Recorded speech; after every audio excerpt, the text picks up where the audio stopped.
Silent ಆಗಿದ್ದಾರೆ, violent ಆಗ್ತಾರಾ JC Madhuswamy? ಹೌದು, ಜೋರು ಧ್ವನಿ, ಕೆಲವೊಮ್ಮೆ ಒರಟು ವ್ಯಕ್ತಿತ್ವಗಳಿಂದ ಗುರುತಿಸಿಕೊಂಡಿರುವ ಜೆಸಿ ಮಾಧುಸ್ವಾಮಿ.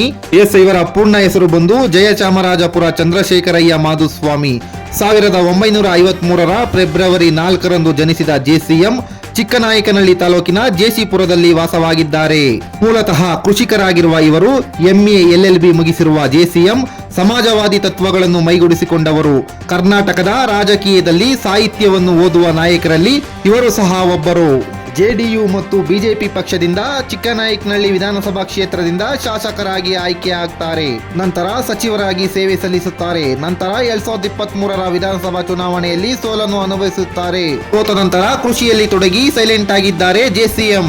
ಮತ್ತೊಂದು ಕಡೆ ಜೆಸಿ ಮಾಧುಸ್ವಾಮಿ ಅವರು ಕಾಂಗ್ರೆಸ್ಗೆ ಸೇರ್ತಾರೆ. 2024ರಲ್ಲಿ ಕಾಂಗ್ರೆಸ್ನಿಂದ ಲೋಕಸಭಾ ಚುನಾವಣೆಗೆ ಸ್ಪರ್ಧಿಸುತ್ತಾರೆ ಎಂಬ ಗಾಳಿ ಸುದ್ದಿಗಳು ಜಿಲ್ಲೆಯಾದ್ಯಂತ ಹರಿದಾಡುತ್ತದೆ.